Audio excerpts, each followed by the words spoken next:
नमस्कार दोस्तों, स्वागत है आपका एक बार फिर से आपके अपने YouTube चैनल कंपटीशन प्रिपरेशन पे। दोस्तों, इस वीडियो में हम बात करने वाले हैं CHSL 2020 टीयर 1 की सबसे टफ मैथ्स के शिफ्ट की। इसके 2500 प्रश्न करेंगे और देखेंगे कितने समय में हम कर पाते हैं। दूसरी सबसे इंपॉर्टेंट चीज़ ये है कि इस शिफ्ट का एवरेज स्कोर 22 से 25 नंबर रहा है।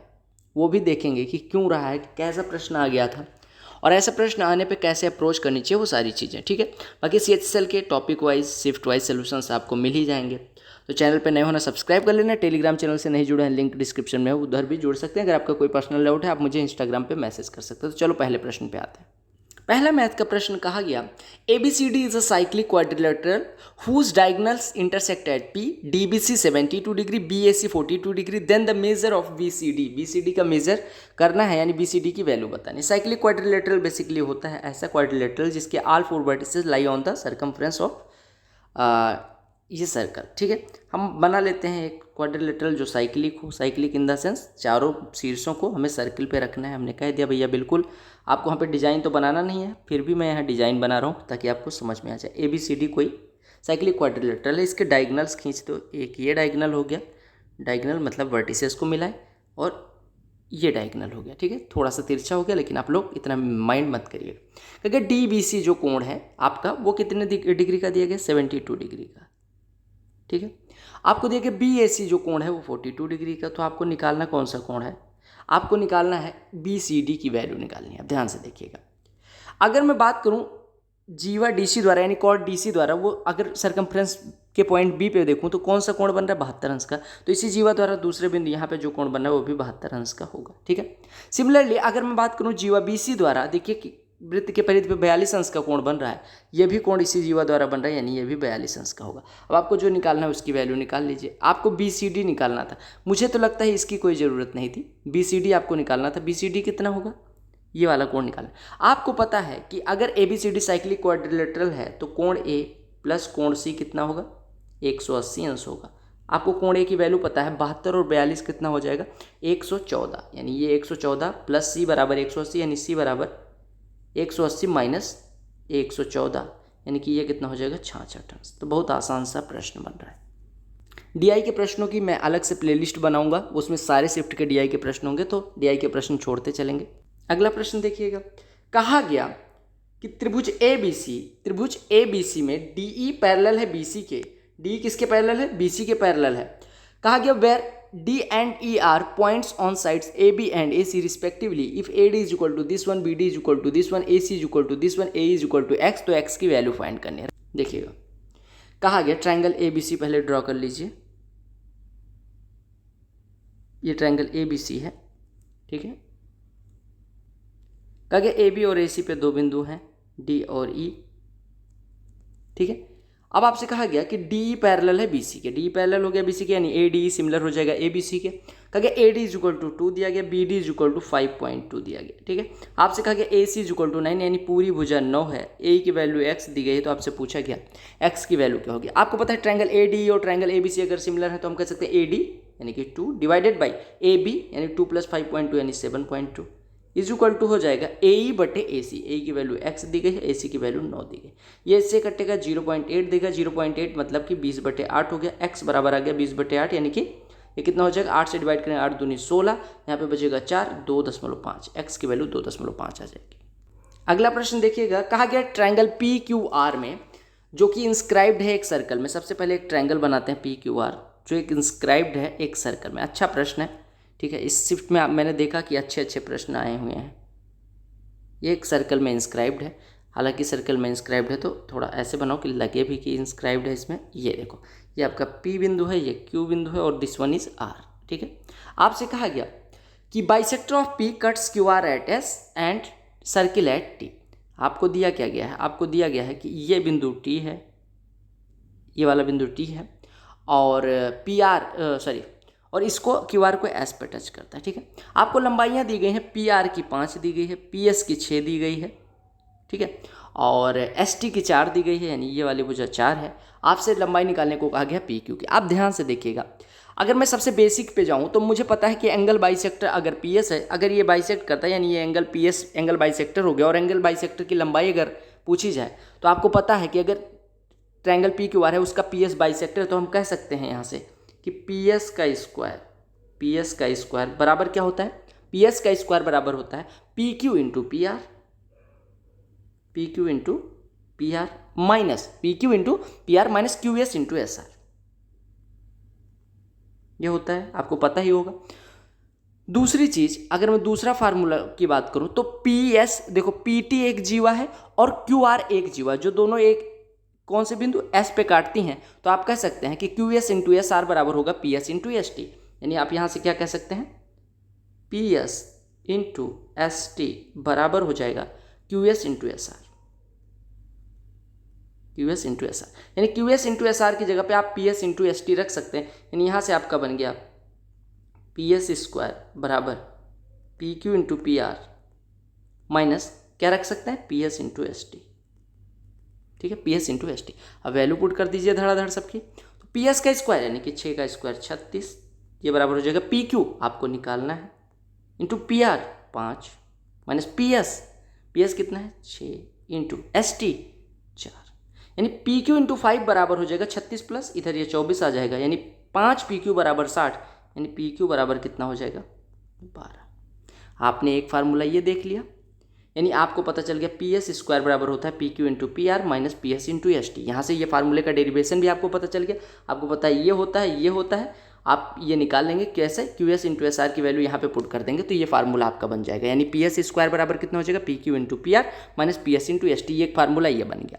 दूसरा फार्मूला हमें पता है कि P S into S T बराबर हो जाएगा, P S into S T बराबर P Q into P R भी होता है, P S into S T बराबर P Q into P R भी होता है, उस फार्मूले से भी कर सकते हैं।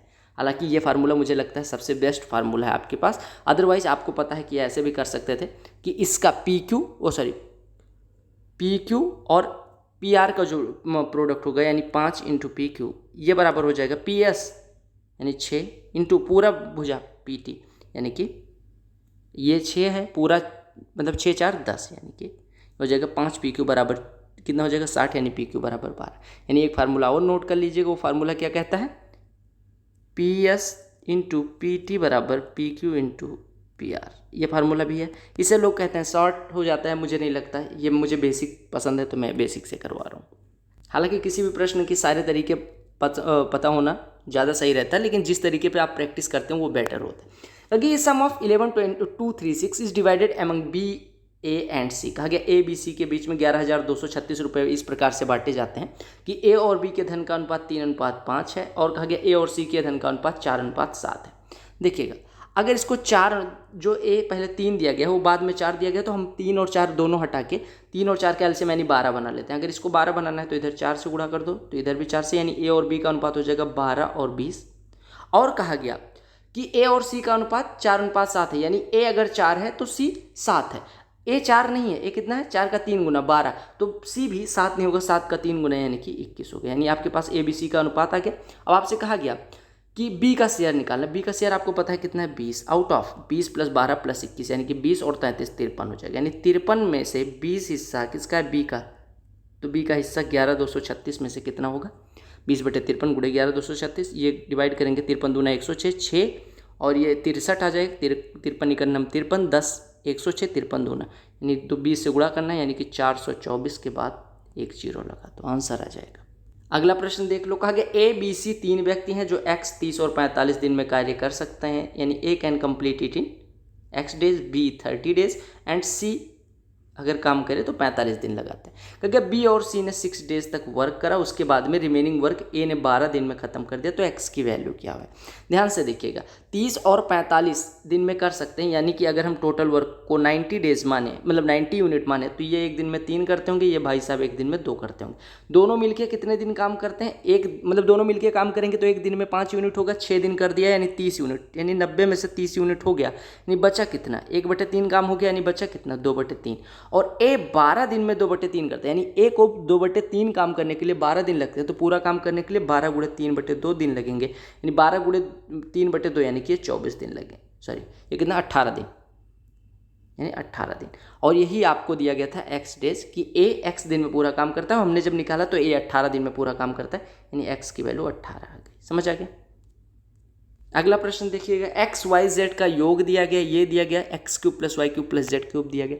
आपको x cube plus y cube plus z cube का फार्मूला पता है कि x cube plus y cube plus z cube यानी 69 बराबर होता है 3xyz plus x plus Y plus z यानी कि 3 इंटू आपका क्या होता है x square plus y square plus z square minus x y minus y z minus Z X, जिसको हम लिख क्या सकते हैं त्रिपाठी फार्मूला से X plus Y plus Z का whole square minus 3 times of x Y plus Y Z plus Z X. आपको ये पता ही होगा, हमें पता है कि भैया x cube plus y cube plus z cube बराबर होता है 3xyz plus x plus Y plus z into x square plus y square plus z square minus x y minus y z minus Z x. तो यानी x square plus y square plus z square minus x y minus y z minus Z x can be written as x plus Y plus Z का whole square minus 3 times of x Y plus Y Z plus Z x. अब देखिएगा, आपको पता है सारी values, बस x Y plus Y Z plus Z x की value नहीं पता। वो कैसे पता चलेगी? अगर हम इसका स्क्वायर करें तो क्या आएगा, x square plus y square plus z square पहले तो यानी 45 plus 2xy plus 2yz plus 2zx, इसमें से 2 कॉमन ले लो यानी x Y plus Y Z plus Z x बचेगा यहाँ से, इज इक्वल टू कितना हो जाएगा 3 का स्क्वायर 9, 45 में 9 में से घटेगा -36 यानी x Y plus Y Z plus Z x की वैल्यू हो गई -18, जो कि इसमें पुट कर देंगे। पुट करोगे तो क्या आएगा मेरे भाई बोलो? तो ये हो जाएगा 69 is equal to 3xyz plus 3 into x plus Y plus Z का होल स्क्वायर 9, ये -18 गुड़े -3 यानी कि 54 बन जाएगा। 54 9 63 189, इधर आएगा घट जाएगा यानी कि 3xyz बराबर 69 माइनस 189 यानी -120। 3xyz अगर -120 है तो xyz कितना हो जाएगा -40। अगर कहीं नहीं समझ आएगा तो बताना। अगला प्रश्न भी देख लेते हैं, sine theta into 2 sine theta plus 3 is equal to 0, तो आपको इसकी वैल्यू निकालनी है। अब देखो, अगर मैं कहूँ भैया कि थीटा की वैल्यू पुट कर लो तो आप कहोगे यहाँ पे मुझे समझ नहीं आ रहा है, फिर कोई दिक्कत नहीं, आप साइन थीटा का मल्टीप्लाई कर दो तो ये हो जाएगा 2 sine square theta plus 3 sign theta और 2 को इधर लाओ -2 इज इक्वल टू 0। 2 दूनी 4 के ऐसे फैक्टर जिनको घटाने पे 3 है, आप कहेंगे ये भी बड़ा आसान है, क्यों? क्योंकि 2 sine square theta plus 4 sine theta और minus sine theta -2 is equal to 0। यहाँ पे साइन थीटा कॉमन ले लेंगे 2 साइन थीटा, तो बचेगा साइन थीटा प्लस 2, और अगर हम यहाँ पे -1 कॉमन ले लेंगे तो साइन थीटा प्लस 2 बचेगा। साइन थीटा प्लस 2 से डिवाइड कर देंगे यानी 2 sine theta is equal to 1, यानी थीटा बराबर कितना आ जाएगा, साइन थीटा बराबर 1/2 यानी थीटा बराबर 30 अंश। तो ऐसे भी कर सकते हो, अदरवाइज आप थीटा की वैल्यू ट्राई कर सकते थे। ठीक है, अब देखो थीटा 0 से बड़ा है और 90 के बीच में, तो सबसे पहली वैल्यू 30 ही ट्राई करते आपका आ जाता है। तो थीटा बराबर 30 पुट कर दो। सेक स्क्वायर 30, आपको पता है कॉस 30 होता है √3/2, तो सेक 30 हो जाएगा 2/√3, उसका स्क्वायर 4/3 प्लस कॉट स्क्वायर 30, आपको पता है tan 30 1/√3, तो कॉट 30 √3 उसका square 3 minus cos square theta यानी कि 3/4। अब 3 में से 3 अब आप हर ही बराबर कर लो तो ये 12 हो जाएगा, यहाँ पे 4 से गुणा 16, यहाँ पे 12 से गुणा 36, यहाँ पे 3 से गुणा 9, तो हो जाएगा 36 16 52 में से 9 घटेगा 43/12 आंसर आ जाएगा। अगला प्रश्न DI है। DI कोई ऐसा यूनिक सा नहीं आया था, DI जब सॉल्व करेंगे तो उसमें हम कर लेंगे। कहा कि 2 cars X and Y starts running towards each other from 2 places 216 km apart. The ratio of speeds of X and Y is 5:7. The speed of X is 60. After how many minutes will X and Y meet each other? क्योंकि X और Y हैं जो एक दूसरे की तरफ run करना शुरू करते हैं उन प्लेस पे जो एक दूसरे से 216 किलोमीटर दूरी पे हैं, ऐसा कुछ कहा गया कि ratio of speed of x और y की स्पीड का रेशियो 5:7 है और x की स्पीड 60 है, यानी 5 जो था वो वास्तव में 60 के बराबर है। अगर 5 60 के बराबर है यानी x की स्पीड 60 है, 5 बराबर 60 तो 1 बराबर 12 यानी 7 बराबर 84, यानी y की स्पीड है 84। अब आपसे कहा गया कितने मिनट बाद एक्स वाई मिलेंगे। अब देखो अगर एक दूसरे की तरफ आ रही है तो इनकी रिलेटिव स्पीड 60 + 84 हो जाएगी, यानी इनकी रिलेटिव स्पीड कितनी हो जाएगी 4 और 6 8 14, यानी 144 इनकी रिलेटिव स्पीड हो जाएगी और 216 ट्रेवल करना है, यानी टोटल टाइम कितना लगेगा डिस्टेंस अपॉन रिलेटिव स्पीड। काटेंगे किससे 12 से, 12 12 में 144, 12 से काटेंगे 18 आ जाएगा, 18/12 यानी कि 1.5 घंटे 90 मिनट्स के बराबर होता है। अगला प्रश्न देखिएगा, ये भी टेक्निकली कोई बहुत कठिन प्रश्न नहीं है, थोड़ा कैलकुलेटिव है नो डाउट, बाकी प्रश्न में ऐसा कुछ दिख नहीं रहा है, बस थोड़ा सा दिमाग लगाना है। क्योंकि ये sum of x amounts to 9246 in 4 years and 11298.75 in 7.5 years at y% per annum simple interest the value of x and y respectively. कहा गया कोई धन है x जो 4 साल में y% की रेट से इतना हो जाता है, 7.5 साल में y% की रेट से इतना हो जाता है। तो आपसे कहा गया x और y की वैल्यू निकालो। आपको पता है कि x में 4 साल का ब्याज जुड़ता है तो इतना, x में 7.5 साल का ब्याज उसी रेट पे जुड़ता है तो इतना। यानी अगर हम बात करें कि जो ये 4 साल था और ये 7.5 साल था, यानी कि इनके बीच कितना समय है, 3.5 साल। 3.5 साल बोले तो 7/2 ईयर्स, यानी 7/2 ईयर्स के ब्याज के रूप में हमें मिला है 11,298.75 माइनस 9246, यानी घटाइए, यानी ये 0.75 हो जाएगा। यहाँ में से 8 में से 6 घटेगा 2 हो जाएगा। यहाँ पे 1 मिनट 2 सही से लिख देते हैं, ये 5 हो जाएगा, देखिए 9 में से 4, और यहाँ पे 0 हो जाएगा, 2 हो जाएगा, ठीक है। 0 2, ठीक है। यानी कि आपके 4 साल में ब्याज के साथ इतना रुपया बन रहा है, 7.5 साल में ब्याज के साथ इतना रुपया बन रहा है, यानी 3.5 साल का ब्याज हमारा आ गया। 7/2 साल का ब्याज इतना है। अगर मैं कहूँ 1 साल का ब्याज तो आप कहेंगे गुणे 2/7 कर लो। अगर हम 4 साल का ब्याज निकालने जाएँ तो आप कहेंगे गुणे 4 कर लो। यानी ये आपका हो गया 2052.75 गुणे 8/7। 8 का गुणा कर सकते हो, 8 का गुणा करोगे तो ये 6 बन जाएगा, 8 दूनी 16, 6 22 हो जाएगा, और 8 पंचे 40 और 2 42 हो जाएगा, और 8 दूनी 16 हो जाएगा। 7 से डिवाइड करना है, 7 से डिवाइड करोगे 7 दूनी 14, और ये 2 24 बन जाएगा, 7 यहाँ 21 हो जाएगा, 3 7 चौको 28, 7 छक 42, यानी 1 साल का ब्याज 2346 रुपये मिल रहा है। सॉरी 4 साल का, 4 साल का ब्याज जो हमें सिंपल इंटरेस्ट मिल रहा है वो कितना मिल रहा है, 2346 रुपये। और आपको पता है कि 4 साल बाद धन 9246 हो जाता है, यानी ब्याज के ब्याज 2346 रुपये ब्याज मिला और x रुपये मूलधन था, यानी x प्लस 2346 9246 है, यानी x यानी मूलधन कितना हो जाएगा, 9246 में से ब्याज 4 सालों का हटा देंगे तो हो जाएगा 0 0, और 92 में से 23 घटेगा 69, यानी 6900 आपका मूलधन हो गया। तो एक ही ऑप्शन में 6900 था तो आपने निकाल लिया। और 6900 का 4 साल का ब्याज इतना है, 1 साल का कितना हो जाएगा, 4 पंचे 20, और ये 4 8 32, देखो 4 पंचे 20, और ये 3 4 8 32, 4 छक्के 24.5, यानी 6900 पे 1 साल में 586.5 रुपये ब्याज मिलता है। तो प्रतिशत निकालोगे तो इसमें 69 से डिवाइड कर दोगे तो आपका 8.5 आ जाएगा, ठीक है। अगला प्रश्न देख लो, कहा गया 4√3x² plus this one minus this one is equal to this one. तो आपको a plus b plus c की वैल्यू बतानी है, a बड़ा है 0 से। देखो अगर आप गुणा करोगे तो ये बनेगा abx², राइट, abx² बनेगा, और प्लस acx प्लस 2bx, यानी ac plus 2b into x ये बनेगा, और प्लस 2c बनेगा, राइट। अब आप अगर गुणांकों की तुलना कर लो, गुणांकों की तुलना करोगे तो आपको मिल जाएगा कि x² की जगह x² का गुणांक इधर ab है, उधर 4√3, यानी ab इज इक्वल टू 4√3 आ गया। अगर आप कांस्टेंट टर्म की तुलना करोगे 2c इज इक्वल टू -2√3, यानी c इज इक्वल टू -√3 है, ठीक है। अगर मैं बात करूँ ac प्लस 2b की, यानी ac प्लस 2b, तो ये बराबर आ रहा है 5।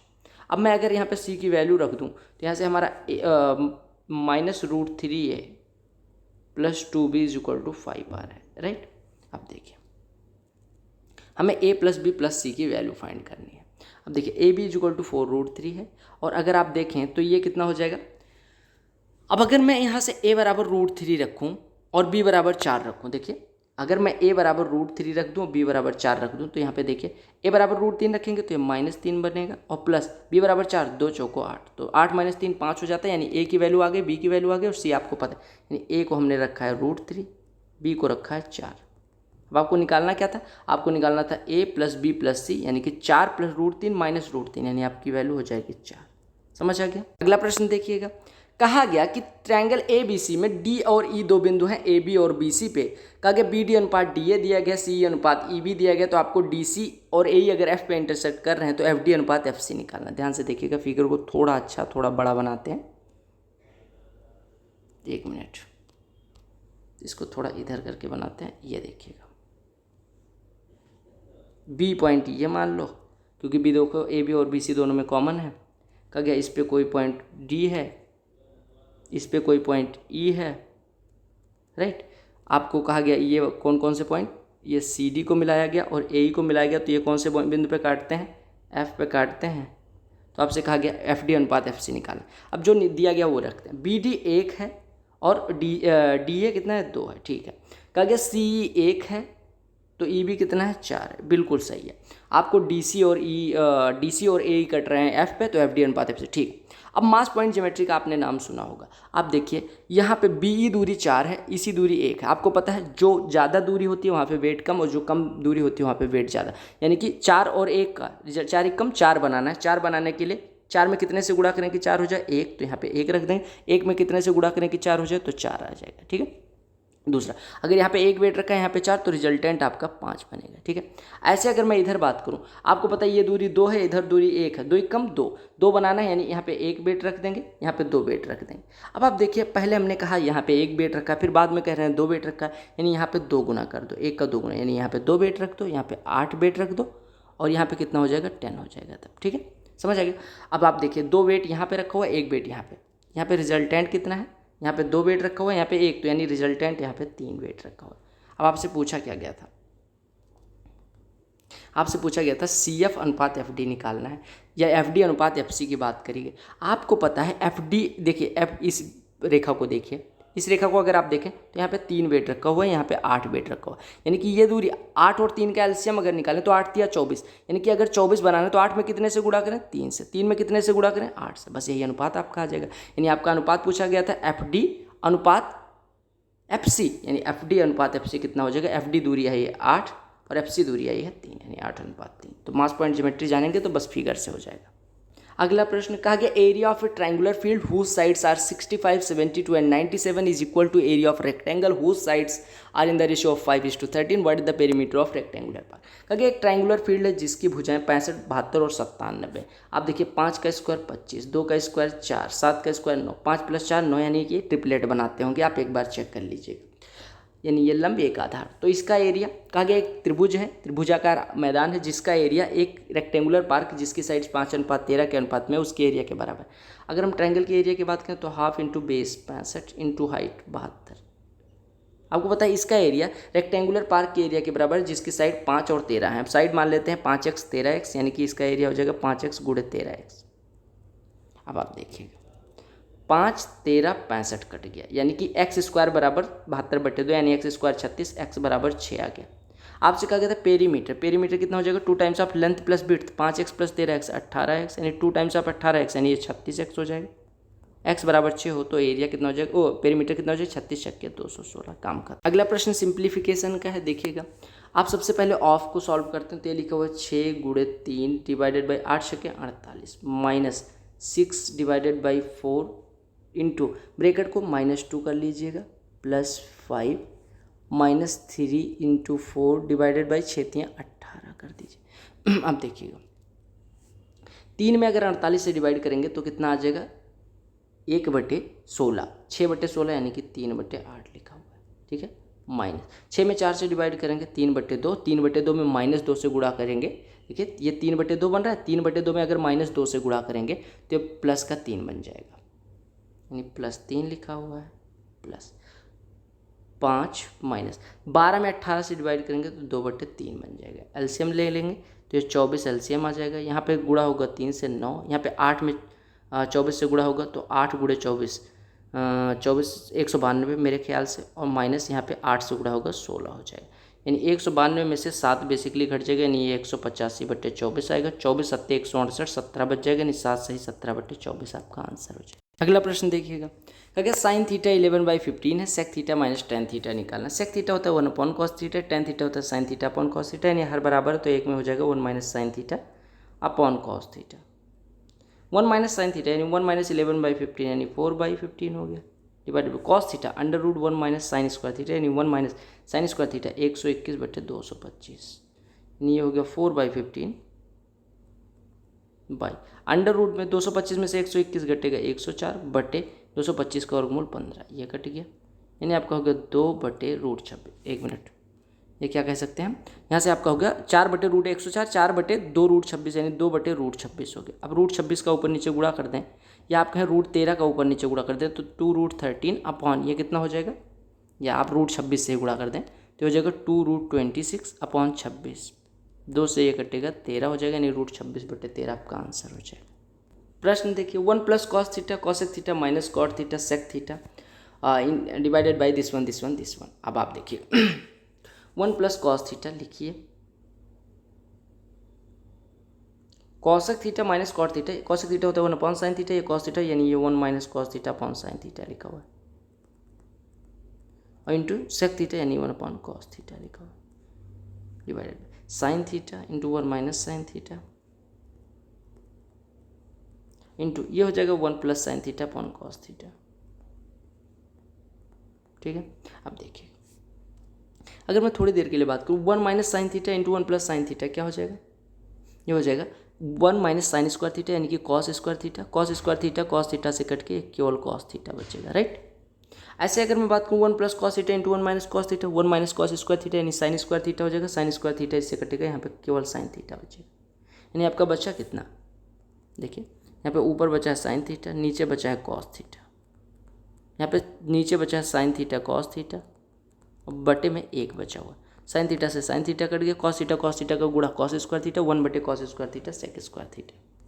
थोड़ा कैलकुलेटिव बनेगा, बेसिक से कर लेंगे। कहा गया the average weight of some students in a group is 58। हम मान लेते हैं एक्स स्टूडेंट है जिनका एवरेज 58 है, तो 58 एक्स टोटल वेट हो गया। कहा गया 8 स्टूडेंट जिनका एवरेज वेट 54 था वो लीव कर जाते हैं, लीव कर देते हैं, यानी कि निकला कितना 8, अगर एवरेज 54 तो उनका कुल वजन कितना हो जाएगा 8 गुणे 54 यानी 432 किलोग्राम निकल गया। ठीक है, और कहा गया and 3 students weighing this one join the group. 3 student जिनका वेट इतना है वो ज्वाइन कर लेते हैं, यानी ऐड कितना हुआ 6 4 10, 7 1 8, 4 12, 3 15 के 5, हासिलाई 1, 5 1 6, 5 11, 5 16 यानी 165 ऐड हो जाता है। और कहा गया इसके कारण से क्या होता है, जो रिमेनिंग स्टूडेंट है, आपके पास एक्स स्टूडेंट थे जिसमें से 8 निकले और 3 आ गए, यानी x माइनस 5 स्टूडेंट्स हैं। और कहा गया उनका एवरेज वेट जो है वो इंक्रीज हो जाता है 575 ग्राम से, यानी कि उनका एवरेज वेट पहले कितना था 58, अभी कितना हो गया 58 प्लस 58.575, बस काम खत्म। आपको x की वैल्यू निकालनी है, x सॉल्व कर लो, यानी 58x माइनस 58.575x यानी ये हो जाएगा 0.575x बराबर हो जाएगा, ये इधर चला जाएगा, यानी कि ये बचेगा 58.575 गुणे 5 और ये आपका हो जाएगा प्लस 165 और माइनस 432। ठीक है, गुणा कर लो, थोड़ा कैलकुलेटिव हो रहा है आई नो, लेकिन आपको सॉल्व करना पड़ेगा। 5 5 25, 5 7 35, 2 37 और 5 5 25 और 3 28, 5 8 40, 2 42, 5 5 25, 4 29 और इसमें से घटाएंगे कितना, ये 7 हो जाएगा, यहाँ पे जो 12 में से 6 घटेगा 6 हो जाएगा और यहाँ पे बचेगा कितना 3, 3 में से 1 घटेगा 2 हो जाएगा। आप घटाएंगे तो ये आपका हो जाएगा 25.875 0.575, यानी कि इतना x बराबर हो जाएगा 25.875। 25 से काटेंगे 25 दूना 50, 25 तियाँ 75, 25 से काटेंगे 1 0, 25 तियाँ 75, 25 पंचे 125, 23 से काटेंगे 23 चौको 92, 23 पंचे 115 यानी x की वैल्यू 45 आ जाएगी। यानी बेसिक से करके भी क्वेश्चंस को आसानी से कर सकते हैं। x प्लस 1/x दिया गया आपको इसकी वैल्यू, अब इसमें ऊपर नीचे x से डिवाइड कर दो तो यहाँ पे बचेगा x plus 1/x divided by यानी बट्टे में x से इसमें डिवाइड होगा x cube plus 1/x square में डिवाइड होगा तो 1/x क्यूब हो जाएगा, बस काम खत्म।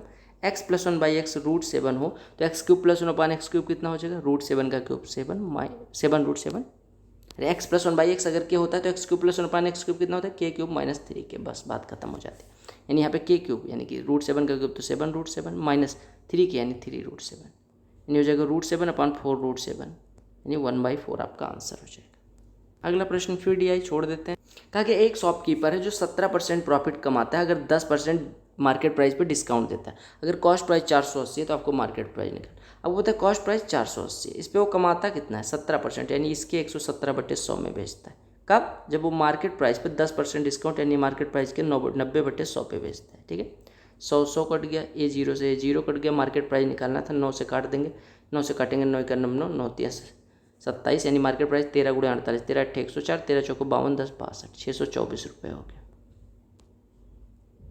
कहा गया कि एक वस्तु है जिसका प्राइस हर साल 5% बढ़ता है, if difference between its price at the end of second year and third year is 52.50, तो आपसे पूछा गया what is the price at the end of first year. ध्यान से देखिएगा, कहा गया एक वस्तु है जिसका प्राइस हर साल 5% बढ़ता है, 5% बढ़ने का मतलब 21/20 हो जाता है। तो कहा गया जो इसकी प्राइस 2 साल के अंत में, 2 साल के अंत में कितना हो जाएगा P गुणे 21/20 का स्क्वायर, और 3 साल के अंत में कितना हो जाएगा P गुणे 21/20 का होल क्यूब, और कहा गया इनका अंतर यानी p गुणे 21/20 का होल क्यूब इंटू p गुणे 21/20 का होल स्क्वायर, ये बराबर आपको दिया गया है कितना 52.50। तो आपको कहा गया कि पहले साल के अंत में कितना होगा, यानी आपको p गुणे 21/20 पूछा गया। अगर p गुणे 21/20 कॉमन ले लो तो यहाँ पे 21/20 का होल स्क्वायर यानी 441/400 बचेगा, और यहाँ पे बचेगा 21/20, जिसको अगर हर बराबर करें 400 करने के लिए तो 20 से ऊपर नीचे गुणा करेंगे यानी 420/400 लिख सकते हैं। तो ये बराबर हो जाएगा 52.50। इसमें से ये घटेगा 21 आएगा 21/400, यानी ये हो गया p गुणे 21 441/400 और गुणे 20, ये बराबर हो गया 52.50। आप अगर यहाँ से देखें 1 0 2 0 यानी ये हट गया, 21 से काटेंगे 21 हो गया, 21 से काटेंगे ये 250 हो जाएगा। ठीक है, यानी आपको यहाँ से अगर यहाँ से 2 निकालें, 40 में से 2 निकालेंगे तो ये 20 बचेगा, और यहाँ पे से 2 और यानी कि 4 से गुणा हो जाएगा, यानी कि ये कितना हो जाएगा 1000। ठीक है, यानी p गुणे 21/20 निकालना था जो कि 1000 आ गया। कहा कि एक दुकानदार ये man buys goods for 8000, he sells 30% of those goods at profit of 12%, 40% of remaining goods at a profit of 25%, at what percentage should he sell the remaining goods to gain 30% in the entire transaction. ध्यान से देखिए, कहा कि एक व्यक्ति कुछ सामानों को 8000 रुपये में खरीदता है। ठीक है, हम मान लेते हैं कि एक सामान 100 रुपये का है, या ऐसे माने एक सामान 80 रुपये का है और वो 100 सामान खरीदता है, यानी टोटल उसका कॉस्ट प्राइस कितना हो गया 8000। क्योंकि 30%, 80 का 30 मतलब 100 का 30% कितना हो जाएगा 30 सामान को बेचता कितने में है 12% के प्रॉफिट पे। 12% प्रॉफिट, 80 का 12% यानी 9 रुपये 60 पैसे वो एक वस्तु पे कमाता है। क्योंकि 40% ऑफ रिमेनिंग बचा कितना था 70 का 40% कितना हो जाएगा 28 वस्तुओं को कितने पे बेचता है 25% प्रॉफिट पे, यानी 20 रुपये का फ़ायदा लेते हुए बेचता है। ठीक है, अच्छा, कहा गया कि जो बची वस्तुएं हैं कितनी बची हैं 58 बेच दी, यानी 42 वस्तुओं को किस भाव बेचा जाना चाहिए ताकि ओवरऑल उसे 30% का फ़ायदा हो। 30% का फ़ायदा लेने के लिए आप देखिए 30 वस्तुओं पे 9.6 के भाव से 30 गुणे 9.6 यानी 288 का फ़ायदा यहाँ कमाया है। 28 पे 560 यहाँ कमाया, यानी टोटल फ़ायदा उसने कमाया कितना है 8 8 6 14, ये 848 कमा चुका है, और उसे कमाना कितना था 2400, क्योंकि देखिए 8000 का 30% 2400 कमाना, 2400 में से 848 कमा चुका है, यानी उसको कमाना कितना है 1552। देखो 2400 से में 800 घटाओगे 1600, 1600 में से 48 घटा लोगे 1552, यानी 42 वस्तुओं पे 1552 कमाना है। 42 वस्तुओं पे 1552 यानी 42 वस्तुओं का क्रय मूल्य कितना है 42 गुणे 80, 42 गुणे 80 पे 1552 कमाना है, तो प्रॉफिट परसेंटेज कितना हो जाएगा 1552/80 गुणे 42। एकदम बेसिक से करते हुए देख रहे हैं कितनी देर में करेंगे 20 पंचे 100, 20 चौको 80। ठीक है, 21 से काट रहे हैं 21 दूना 42, 21 से कटेगा 21 चौको 21 सत्ते 147, और ये आपका 8 82, 21 चौको 84 के करीब जा रहा है। ठीक है, 4 दूनी 8, 8 से डिवाइड करेंगे तो 8 9 72, 9.25 हो जाएगा, 5 9 45 और एक 46.25 के करीब आपका आंसर आ जाएगा। अगला प्रश्न DI है, छोड़ते हैं, और ये प्रश्न नंबर सिस्टम वाला देखते हैं। कहा गया 6 digit number 537XY5 is divisible by 125, how many such 6 digit numbers are there. ध्यान से देखिएगा, कहा गया कि कोई संख्या 5 3 7 XY5 है जो 125 से डिविजिबल है, तो ऐसी कितनी 6 अंकों की संख्याएं पॉसिबल है। आपको ये मैं कहूँगा नंबर सिस्टम का बेस्ट सवाल है। अब देखिएगा, अगर हमें पूछना है कि ऐसी एक चीज़ बताओ XY की पॉसिबल वैल्यू से ही 6 अंकों की संख्या बदलेंगी, यानी आपको पता होना चाहिए कि 5 3 7 तो फिक्स है, यानी हमें XY5 बेसिकली पूछा गया कि XY5 ऐसी कितनी संख्याएं बनाएंगी, XY5 की मैक्सिमम कितनी वैल्यूज हो सकते हैं ताकि ये संख्या 125 से डिविजिबल हो, क्योंकि 5 3 7 तो बदलेगा नहीं, हमें जो बदलना है वो XY बदलना है। और आपको पता है कि जो 125 से डिविजिबिलिटी का रूल है वो है कि लास्ट 3 डिजिट किससे कटना चाहिए 125 से। तो आप पहली संख्या बताइए 3 अंकों की जो 125 से कट रही हो, 125 हो जाएगी, दूसरी संख्या 250 हो जाएगी, तीसरी संख्या 375 हो जाएगी, चौथी संख्या 500 हो जाएगी, पांचवी संख्या 625 हो जाएगी, छठी संख्या 750 हो जाएगी, सातवीं संख्या 875 हो जाएगी, नौवीं संख्या 1000 हो जाएगी, जो कि 3 अंकों से ज़्यादा हो जाएगी। लेकिन आपको दिया गया जो 3 अंकों की संख्या है यानी लास्ट 3 डिजिट जो संख्या के हैं उसका यूनिट डिजिट 5 होना चाहिए, यानी 0 वाले नहीं आएंगे। अब बताइए कितनी संख्या पॉसिबल है 1 2 3 4, आपका आंसर 4। समझ है, यानी आपको अगर पूछा गया कि कितनी 6 अंकों की संख्या पॉसिबल है तो आप देखिए आगे के 3 अंक तो फिक्स हैं, ये वाले 3 अंक तो फिक्स हैं, आपकी जो वैल्यू चेंज होगी वो XY5 की चेंज होगी। और आपको 125 की डिविजिबिलिटी रूल पता होगा कि लास्ट 3 डिजिट से बनी नंबर्स किससे डिविजिबल होनी चाहिए, 125 से डिविजिबल होनी चाहिए। तो यानी XY ये इस संख्या की जितनी पॉसिबल वैल्यूज होंगी ताकि ये 125 से डिविजिबल हो उतनी ही वैल्यूज हो जाएंगी 6 डिजिट नंबर की। समझ आ गया? आई होप आपको सारे क्वेश्चन समझ में आ गए होंगे। अगर समझ में आ गए तो वीडियो को लाइक करना, अपने दोस्तों के साथ शेयर करना और चैनल पर नहीं होना सब्सक्राइब कर लेना, क्योंकि मेंस वाली सीरीज बहुत जल्दी स्टार्ट होगी। उसके बाद CHSL की जो टॉपिक वाइज है वो भी हम CGL से पहले कर लेंगे और CGL का जो प्री हुआ है उसका भी टॉपिक वाइज शिफ्ट वाइज भी करेंगे। Bye bye, love you all. Telegram